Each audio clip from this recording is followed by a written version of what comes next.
Well, we're back right here on the Weekend Show, and I hope you're enjoying this week's episode so far.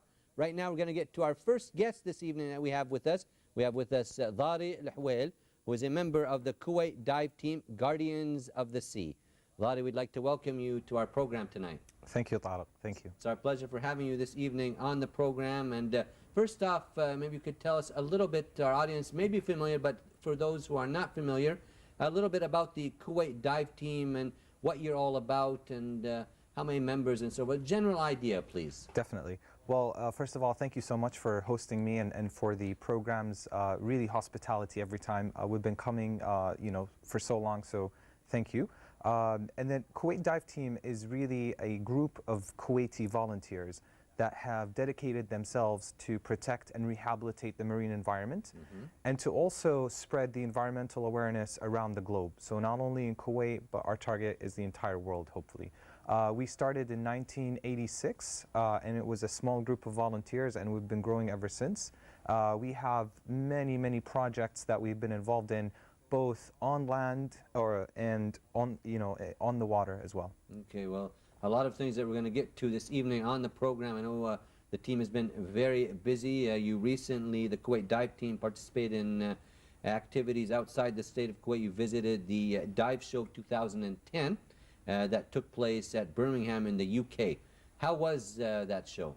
It was a great opportunity for our team to actually go there and experience one of the biggest dive shows in the world, if you will, and in the region. And in the dive show, not only did we have the opportunity to test, the latest equipment and purchase the latest equipment, but we also met organizations like the Shark Trust, which you see here on the picture, where they're trying to promote the environmental awareness and the protection of sharks. We were very fortunate, and we met a lot of organizations. Here is the example of the Royal National Lifeboat Institution, which is a huge institution in the United Kingdom that trains professionals on rescue and life-saving. This picture here is for Mr. Richard Pierce. He is the leading scientist here in the region, and he heads the Shark Conservation Society. We had the pleasure to actually go there and commend him for his work that he has done for Kuwait and the region as well. We also met various organizations. This one here particularly belongs to the British Divers Marine Life Rescue. This society does a lot of the similar work that we do here in Kuwait when we're protecting the marine environment and especially the animals and creatures underwater. You are the guardians of the sea, Dari, and it looks like very productive meetings there and meeting different organizations at the Dive Show 2010 that took place in Birmingham in the UK. But another project, another thing that the dive team has been doing, you recently visited the Project Aware Foundation.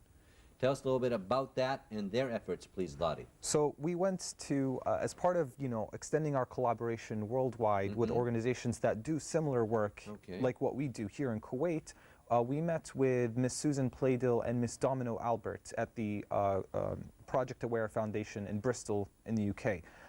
And we had a very wonderful meeting with them where we both shared presentations of what we are and what we're about, and we found wonderful opportunities for us both to collaborate both on a global basis and on a local basis or a national basis here in Kuwait. Can you elaborate a little more on what the collaboration may be about? So the collaboration would be about raising environmental awareness. So here in Project Aware, they talk about the. Just put that up for our screen there. Go ahead, tell us more. They put a lot of about the cleanups around the world, and it's pretty phenomenal because our team has been involved in these cleanups, way back in the day, and the most recent one was the Garo Island cleanup. Yes, and that has been going on very successfully. So we're collaborating with Project Aware on this front, if you will, on raising awareness and seeing what we can do. Now, the other front that we've been collaborating on is Coral Watch. So this is a huge project that has been, if you will, encouraged by Project Aware, but has been headed by the University of Queensland to report the health and the state of the coral in Kuwait and around the globe. Okay.